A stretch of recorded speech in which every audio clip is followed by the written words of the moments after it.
كدبري oduu jorra geenye jirra oduu jorra kan isinitti Muhammad Fantaalleetiin Godha shawarita ana gindabarat magaalaa kaachisitti waraanni mootummaa maqaa waraana bilisummaa Oromoo deeggartan jedhuun manaa fi qabeenya jiraattotaa ibiddaan gubuun dhagahameem hagayya tokko bara 2021 sanbata guyyaa dheengaddaa jiraataa magaalaa kaachis kan ta'e abbaan maatii 10 nama maqaan isaa Daaluu Kuttaayee jedhamu mana jireenyaa birrii miiliyoona tokkoon bitatee keessa jiraachaa ture waraana bilisummaa Oromoo deeggarta mallaqaan gargaarta jechuun humnoota kanneen jala gubachuu maddeen kabaasanii jiru manneen jiraattotaa biroolleen sababuma kanaan magaalattii keessa diigamaa akka jiran Oromiyaa Miidiyaa Network mirkaneeffateera. Urwal qabateen kaaba Oromiyaa Walloo Aanaa Daawwee Haarawaa ganda Uraanee Salaamaa jedhamu keessatti waraanni biltiginaa manneen namoota nagaa ibiddatti qabsiisuun gubaa jiru jedhameem namoonni manni jala gubate kunneen dubartoota yoo ta'an abbaa warraa keessan waraana bilisummaa Oromoo deeggara sababii jedhuun akka mana isaanii duraa guban maddeen Oromiyaa Miidiyaa Networkitti himaniiru.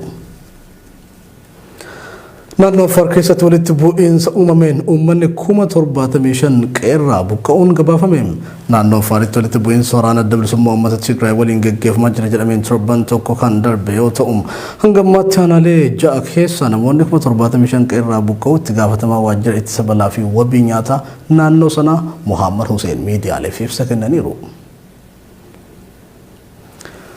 Tokkuma mootummoota fi xiinsa sanyii Itoophiyaa keessa ittisuuf ibsa baaseem dhaabbata mootummoota gamtoomanitti dhimma ittisee akka fixiinsa sanyii fi gorsaa addaa barreessaa UN kan ta'an Aliis Waayirimu naariituu Itoophiyaa keessatti hokkorreem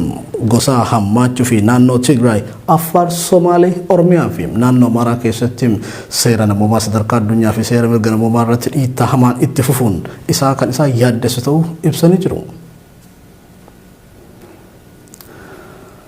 Ambassador Samantha Power namoota jajjaboo sadarkaa addunyaatti qabsoo Oromoon taasisaa ture fi har'as itti jiru cinaa dhaabbatan keessaa tokko ta'uun himameem Samantha Power qabsoo manni Oromoo kan Oromo Protest jedhamuun beekamu cinaa dhaabbataa kan turte yoo ta'u tibba kana daawwannaa hojiif gara Finfinnee dhufaa kan jiran qondaalli mootummaa Ameerikaa kun miidiyaalee fi dabballoonni sirna mootummaa bilchiginnaa ejjennoo qondaala Ameerikaa kana waan beekaniif sodaa fi naasuudhaan jeeqamaa jiraachuun isaanii mul'ataa jiras jedhameera. Oduu ijoo keenya xumura argeenye jirra.